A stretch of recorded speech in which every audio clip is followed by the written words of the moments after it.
Les mentions facultatives.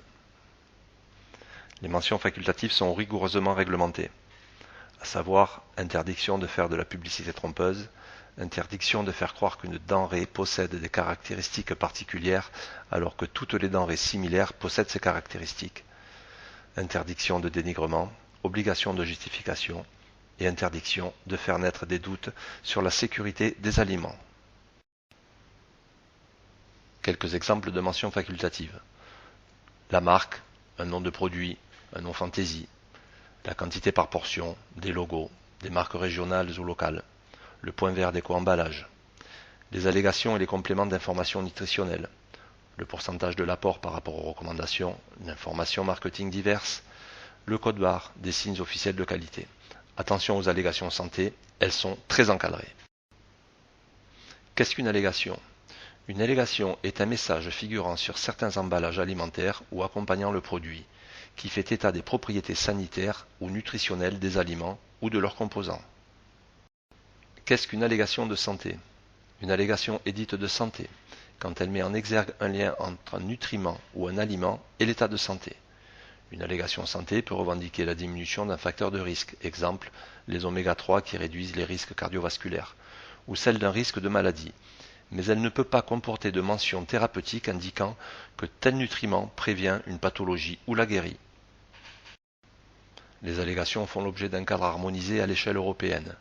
Depuis 2007 et l'entrée en vigueur de ce texte, c'est l'EFSA, les autorités européennes de sécurité des aliments, qui est chargée d'évaluer les allégations de santé. C'est la Commission européenne qui établit le registre d'allégations autorisées et sont accessibles sur Internet. Quelques exemples d'allégations nutritionnelles.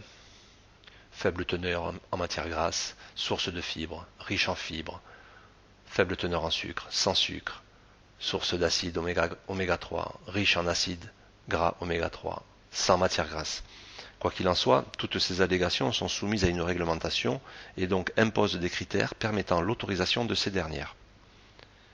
On voit bien qu'en fonction des allégations inscrites, nous sommes tenus de respecter certaines règles et donc d'indiquer à côté de l'allégation les rapports en teneur. Les mentions ou expressions réglementées. Biologique. Produit issu du mode de production biologique et certifié par un organisme de contrôle agréé. Pur. Terme limité à certains produits, pur porc, pur jus. Campagne, fermier ou paysan. Artisanal, produit qui doit être fabriqué par un artisan inscrit au registre des métiers. À l'ancienne, traditionnel, produit fabriqué selon des usages anciens, répertoriés sans additifs. Maison ou fait maison, produit préparé de manière non industrielle et sur le lieu de vente. Naturel, produit non transformé, non traité, tel que l'on trouve à l'état naturel. Du terroir signifie que l'utilisation des matières premières obtenues à partir de procédés de fabrication issus d'une aire géographique restreinte. Enfin, le numéro de lot, qui permet d'assurer la traçabilité des produits. Il doit être dans un endroit apparent, clairement lisible, indélébile, et peut être précédé de la lettre L, mais pas obligatoire si l'indication se distingue des autres mentions. La date peut servir de numéro de lot si le jour et le mois sont indiqués. Les mentions interdites. Il est formellement interdit de tromper le consommateur au moyen d'allégations fausses ou de nature à induire en erreur. Il est interdit d'utiliser une allégation nutritionnelle ou de santé qui ne serait pas expressément autorisée. Il est interdit de faire état de propriété de prévention, de traitement ou de guérison de maladies humaines. Interdit de faire référence au rythme ou à l'importance de la perte de poids. Interdiction de faire référence aux recommandations émises par un médecin ou un professionnel de la santé.